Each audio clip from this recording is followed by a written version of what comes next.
Yo, peace and blessings, soul future. Apex Polaris here. Drinking up again. I'm drinking up again. You know I gotta have my coconut water. Got a fresh joint there.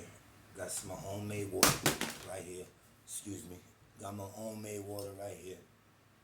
And we're gonna get it in. Today I'm gonna just give y'all a little lessons. I'm gonna take y'all through a few uh, great teachers that teach this topic that I've conjured and that I've realize there was other beings as myself that teach this same subject, and I tell you maybe even deeper, but I teach it in a way you can get it, because when I'm speaking to y'all of the hijack, when I'm speaking to you of a certain light being brought from another place and densed down so that another program could be ran through that reflection, that would be the illusion. And how I tell y'all that there were beings, sons that were created and ran off, and they get to a place and don't know nothing about where they're at, and they have to go back and steal from the mother, steal from the house, steal from the main people, the main Sophias or oracles that emanated everything, that are emanations, and that came here and got curious, and they wanted to this Sophia, or this mother, the great mother, which was extension of something greater, the pleroma, which they would call heaven, but just what is. And she decided that out of line. Now you're gonna hear it today with all the fancy words, the formal words. I'm not a college educated person. I know everything they're speaking of, but I don't know how to say it like them. I just give it to you in a way where you could get it. You'll listen to something, and I'll come and be like, look, man, they talking about they took the boy to jail. You know how the cops say he has to be detained and such, and therefore with breaking the law. And I go, look, man, that means he has some weed in his pocket. He got busted. They take him to the precinct. You gotta go bail him out. Well, the greater teachers, they got it down to the ions, the eons, and I do the best I can with it. I can teach it like that now, but it's just boring to me. So I'm gonna give y'all a dose of other teachers that teach it the formal way, but what he's saying is what I'm teaching y'all at Soul Infinity or Soul Infinite. It's about the Sophia or the Oracle or the Great Mother wanting to do something or create something out of line, out of alignment herself as wisdom. She's wisdom. She just had the yearning to do something and created what you would call the devil, or what some will call Yaldabaoth and things of that nature, the demiurge, which is her children. If she's the great mother and she birthed us and she birthed the demiurge, then they're our brothers. And the brothers would always have to come back when they ran out to rape the sisters to get a genetical, to get a DNA, because they get somewhere, start procreating something, and they don't know what to do. They can't. They have to wait for the reflection, more reflection from the mother, from the oracles. I teach it like that, and they have to come back. I always tell y'all they have to come back, and they have to steal something to get their world going. So I'm gonna let y'all hear it a few other words. This is emanations. Sophia is an emanation from something higher, from a pleroma, that she also will return to. She's wisdom. But wisdom is not perfect. Wisdom makes a mistake. Wisdom births what you will call the devil. So I want y'all to pay attention to this lesson. And I'm going to drop it for y'all. I'm going to go back and help y'all out with it. But I'm going to give y'all a few people who teach it in a more formal way. And then I'll come in and clear it up for y'all. System. The idea is that originally there was just a kind of a lake of matter. Now, where did that come from? Well, according to one branch of Gnosticism, it was created by the demiurge, which is taken from Plato, meaning a craftsman, sub-deity, not one of the, Plato said there are the Olympian gods, but they're too exalted to dirty their hands with creating a world. So it was the demiurge, the craftsman, who did it, and that sort of explains why it's not such a great product. Like I think Hume said once that, yeah, there is surprising design in the world, but not enough to say that a perfect God was its creator. And Gnosticism thought, well, yeah, how are you going to explain that? So they either the demiurge created the matter or just found it. It had been there from all eternity, kind of, and so he created a material world, but it was just inert. And as in these other systems, it was like you might think of it as a placid lake. Though in Gnosticism, he's created the various life forms, but they're not really alive. Now, who was this guy? Well, they believed that the world of light, the pleroma, the fullness of light, was the spiritual realm, and at the peak of it was the unknown Father, and that he emanated from himself. It's kind of like Neoplatonism. He emanated pairs of what they called ions, from which we get our word eon, meaning a long time. Right. And so each pair produced or begat and birthed another pair of ions, and each pair was called a syzygy or a yoke fellow. And there, according to Valentinus, the greatest of the Gnostic teachers, there were 365 ions altogether. And Gnosticism and so forth had to do with astrology, as I guess everything did back then. Well, at the very, now why an odd number? Well, the very last one was Sophia, wisdom. And she wanted a partner and wanted to continue the chain of emanations, but there wasn't one for who knows what reason. So she somehow contrived to have a virginal conception. And this was sort of an allegory for saying, since she was the furthest removed from the Father, she didn't really know what was going on back at the home office and wanted to know, but again, too far away. So she wants to conceive in a couple of different ways. And so she comes up with a bad idea as her offspring, the demiurge, who thinks he is the ultimate God. He is Jehovah, or Yahweh Sabaoth, the God of Israel. And and they quote him from Isaiah, I am God, there is none beside me. Well, he announces this to nobody in particular, but his mom, Sophia, laughs him to scorn and calls him Saklas, the blind one, and rebukes him. But he's there, and he wants to be like the Father. And instead of the emanations, he creates all these life forms. But first, the archons, which I assume to be the same as archangels, the ruling angels, they're his flunkies. And together they create this world. And just like in the Carpenter's song, in fact, the demiurge is translatable as Carpenter, where it says, the angels got together and decided to create a dream come true, in one of their old 60s songs. Well, that's Gnosticism. That's just what they did, but the dream was defective because there was no life in it. How are we going to get these things up and running? And so what they did was the archons, now there are two different Gnostic accounts of this. Right. In one of them, they found one, they mugged one of the ions, the man of light, also called the primal man.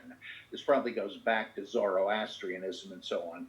And they ripped him apart and used I like to say, the divine photons, the sparks of the divine light. Wow. And they use this as what we might call self-replicating DNA. Real quick, this is in the Bible as they went into Adam's rib and came out with a woman and split. Now you have two beings. But the appropriate word for it will be ions or eons. This is celestial things that's happening. These are beings, but not mortal or human beings. So let me let y'all keep going. For all the mud pie creations of the demiurge. And so they, like Frankenstein's monster, they woke up such as they were, and there's it gets even more complicated than that.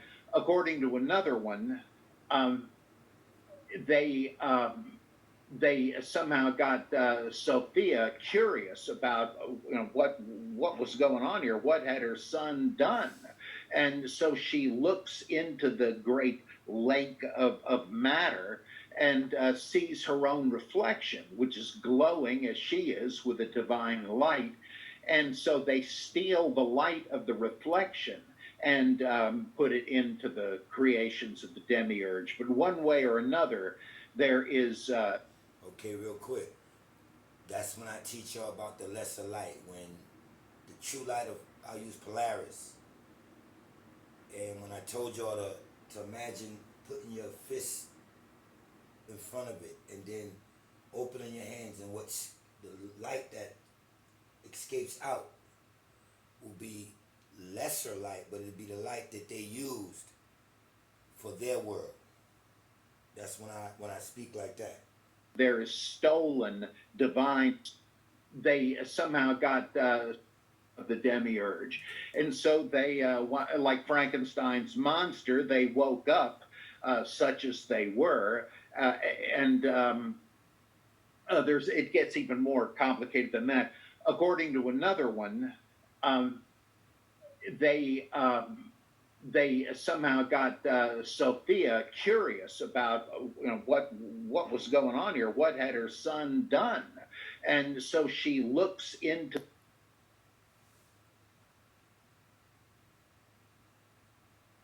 Excuse me. And so she looks into the great lake of matter and sees her own reflection, which is glowing as she is with a divine light. And so they steal the light of the reflection and put it into the creations of the demiurge. But one way or another, there is stolen divine light from the pleroma, which is the only way the world of matter can be. And you know how also when I teach it, I'd be like, they couldn't do this. I would tell y'all that the brothers had to go back and steal something. In this case, it was the light. In other cases, when they get to their world, as he's saying, they don't know what to do. They can't procreate. It's men. It's all men. It's brothers.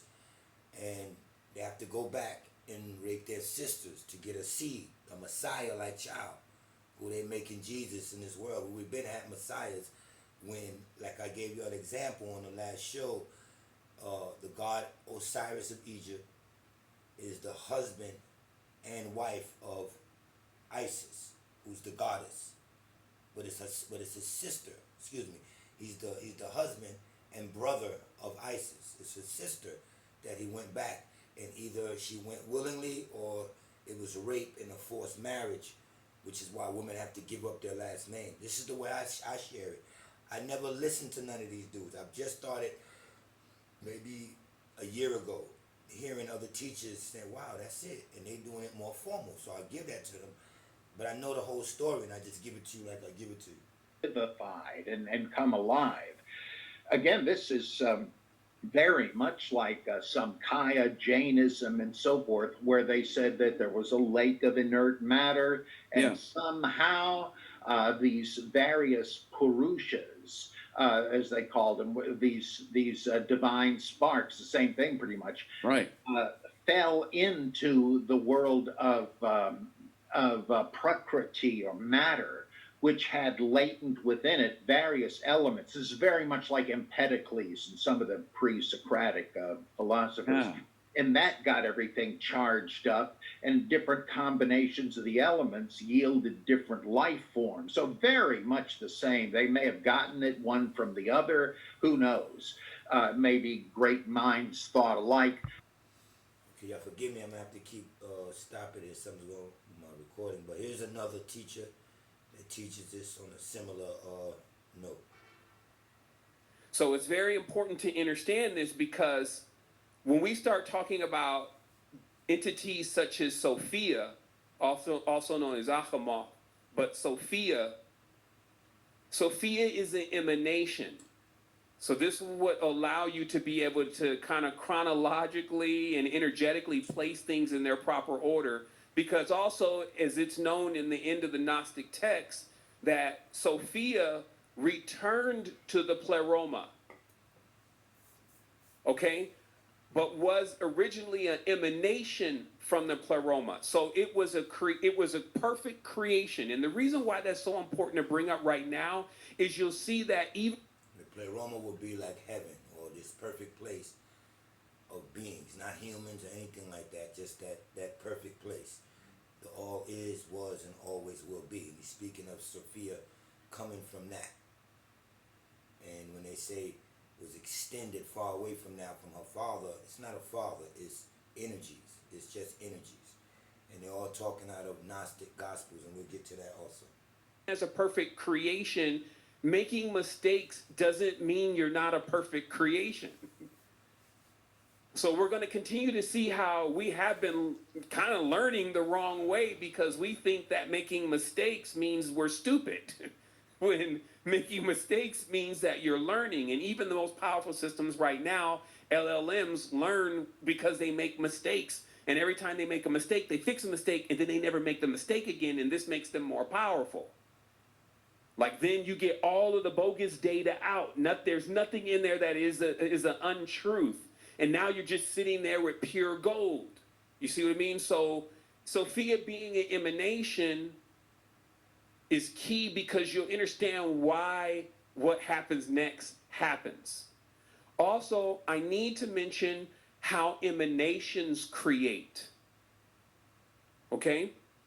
And I'm going to put Bythos up here because I want to have this almost like in an energetic order, because the Bythos, if you may, is like the ultimate maxim in this. This is like what we don't talk about. Okay? They just put a word there like, look, this is unfathomable, it's too deep, stop. Don't try to go in here with language, don't play around. We don't want to talk about it. Then there's a pleroma, which is like, yo, this is the designation of the top spot. Like, if you're trying to get somewhere, it's at the top of this, it's all good there. Then it's, hey, then from this comes this, though. This is how, in all of that lovely perfection, they've learned as creators to emanate when they create, which means everybody gets together and pairs, and then the exact duplicate is birthed of all those perfect pairs, and boom, we good. And then we have the next level, where emanations, which are also called, in this case, aeons, can have a process of creation when they're perfect called syzygy. Okay? In syzygy, we'll get more into this later, but syzygy is actually the key to the matrix, because the syzygy creation, meaning the key to manifestation perfectly in the matrix, because syzygy actually is an astronomical alignment of when a series of powers, in this case we could call them planets, are in alignment with what you are looking to create.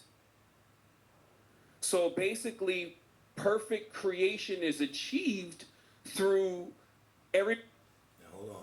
What I share with y'all is that I would say the Sophias or the oracles, they were all in perfect alignment. Wisdom with love, love with strength, strength with whatever else. And these were all, let's just say, feminine divines. And Sophia wanted to do something outside of the thought. So she had a split thought instead of that one thought now. This is what he's talking about. She wanted to do something outside of that and go and create. And once she did that, even as wisdom, she didn't understand. She created an effect. We were the cause. And once Sophia, the great mother, wanted to desire to do more and create something on her own thought without the syzygy, I would always call it Sisala, in other words, or like a chain of command that these beings were running things with. And this chain of command was infiltrated. Yet when Sophia wanted to create something outside of that chain of command, she didn't understand now the incomes right or wrong, a dual reality, a matrix, or a left and right now, because everything was one. When it's aligned up, it's one. the pleroma, or the who you would call God, would be still. Would have no motion, no matter, no nothing, no other process but what the one is doing. It would be still. All right. So this is what he's speaking of when Sophia, who was so far removed from the pleroma, now that she came from the pleroma, that she went and created, and this Yaldabaoth or devil or whatever she created wanted to know where he was from and wanted to know, well, you're my mother, who's the father? And so he claimed to be as the father. I am the father. Me and the father are one. I'm the only God. Thou shalt have no other gods before me. And she laughed at him.